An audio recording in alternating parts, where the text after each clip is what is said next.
Hi there, and welcome back to the Total Percussion blog. My name is Josh Williamson, and in today's lesson number 6, I want to talk about starting your own music studio.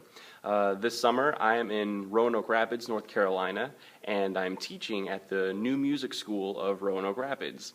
And I'd like to show you around a little bit and discuss some things that I've had to go through to get here and to start teaching, maybe talk about some gear and things like that, and also have a quick little interview with the owner, Katie Ammon, and discuss some things with her. And so if you have any questions, please feel free to leave them in the comments, and then we'll get back to you as soon as we possibly can, and hopefully help you out, at least with our experiences in starting a music studio. And so without further ado, let's take a look around, and I'll show you what we have here.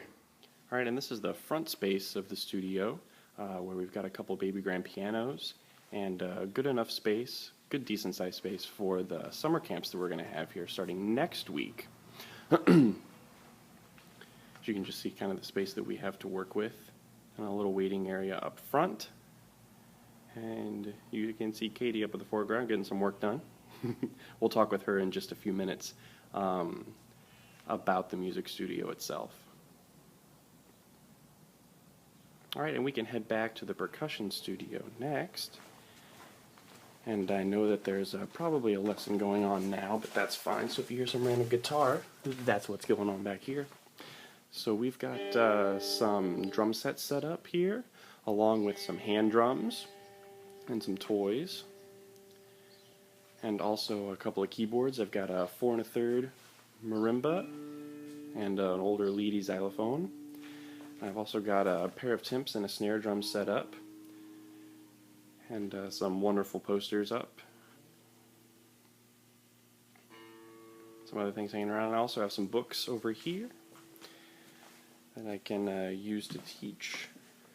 And the very decent sized percussion space, which is nice. And then the room right there is where we have guitar and voice lessons. Here's some guitar tuning going on right now. And so this is the gist of the music studio. We also have a couple of other rooms for storage. And you can see the windows out to 11th Street. And so yeah, this is basically what we have to work with here.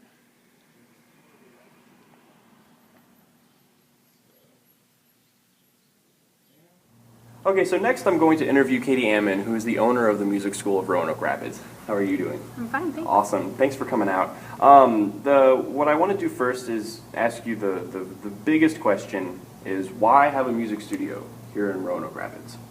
This is a region that is severely in need of music. There's a saturation of sports and dance and all sorts of physical activities, but there's very little focus on the arts in this community, and there are lots of people who want it. There's just not an outlet for them other than this, so we figured this was the perfect place for a music studio. Awesome, very cool. And I guess a follow-up question to that is going to be, what are the major must-haves that a music studio needs in order to exist? Well, for us, the first thing was finding the right building. We looked at several. For some, the rent was too high, because if we were starting off with just a few students, we might not be able to pay the rent right away. Sure. And so, we either had to have personal finances that could add up, or we needed to find a building that was inexpensive. And so we found this great old clothing store in downtown Roanoke Rapids that hadn't been used in a while, so it was a good low rent for us. And then we just had to get all of the accoutrements, the piano, the other piano, and all of the paint and everything, just to kind of spruce the place up. And then aside from that, I think the biggest thing was advertising. We just had to be willing to pay for a radio advertisement and get bunches of paper and all that kind of stuff, and just get the word out. So space, advertisement, and then you mentioned some remodeling. You had to do some renovations possibly to a place? A little bit. Down here we painted and kind of did some minor adjustments. We had to clean out the entire upstairs of the building, and that's kind of what we get for coming into an old building with low rent. We had some other work to do that wasn't exactly what we would have to do in a newer space, but it was worth it for the cheaper cost. Awesome. And this building is plenty big for us, so it works out well. Yeah, definitely. And so I'm sure there's things that you had thought through, and this has been a very long process, right? I mean, this didn't just happen overnight. And so I'm sure that you had planned out things and had arrangements of how things were going to go. Now, was there anything that popped up that was like, how did I not see this coming? And like, was there anything that majorly set back the studio?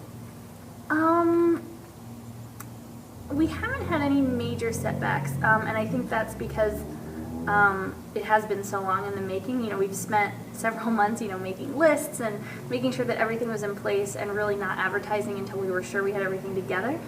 It's always little things though, like, you know, did I get a clock for the wall? Did I get the receipt book? And, you know, we ran a couple weeks without the receipt book. And, sure. You know, then all of a sudden it's like, oh, like, this is stuff I need. Yeah. So nothing big, no big setbacks, but always the little things. But I feel like those are the ones that we can learn from and pick up from, and that aren't noticeable, you know, to the community as a whole. So overall, we've had a great, you know, first few weeks, and you know, we're picking up steam and fixing all those little problems as we go.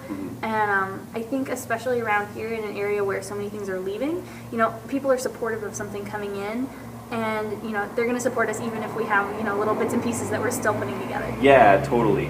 And so as far as technology base, are you implementing any sorts of technology in the studio or anything like that? The extent of our technology at the moment is, especially for this region, is pretty much that we're working mostly online with registration. We've got, you know, our website up and running, which some businesses around here don't have.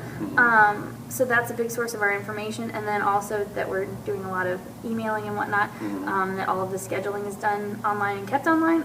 That's more on our side of it though. For the students, technology-wise, I'd say we're pretty limited, except for the fact that we have iPads that we can use for, you know, showing videos during a lesson, Definitely. or you know, recording ourselves and you know, playing it back and analyzing what we just did. Yeah. So I feel like that's a really great tool. Just that one piece, just iPad. You know, it can do so much. We can look up a video of a professional. We can look up a video of someone who's not professional and say, well, what did they do wrong? What are we not going to do?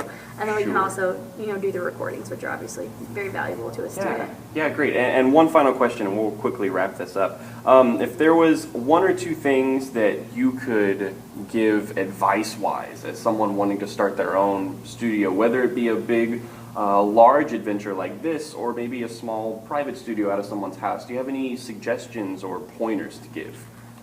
I think the biggest thing is just making sure that you're in connection with the right people. Just knowing a few key people in the community, and having, you know, the ability to send them an email and asking for them to forward it. I mean, some people didn't even ask to forward it, and they did. Yeah. But there were key contacts in several school districts who just automatically forwarded my email to people. And then I was like, oh, now if I actually ask people to forward it, then it's even better. So I sent emails to school principals and church leaders so that they could give that to all of the people they're in contact with, you know, other teachers, parents, church members, you know, and then we sent out over 2,000 flyers to different kids around the town at several different schools. That was a huge source of interest, I think, for the community, and then putting it in the paper. So I think the biggest thing is have everything together, be ready, and then as soon as you're ready, advertise like nobody's business. Yeah, definitely. Well, thank you very much for your time. I really do appreciate it. And again, this is Katie Ammon at the Roanoke Music School of Roanoke Rapids, in Roanoke Rapids, North Carolina. And the website is themusicschoolofroanoke.rapids.com. And feel free to check it out. And if you have any questions, please leave it in the comment section of the blog. We'll happily look over that and get back to you as soon as we can. So thanks for joining, and we'll see you next time.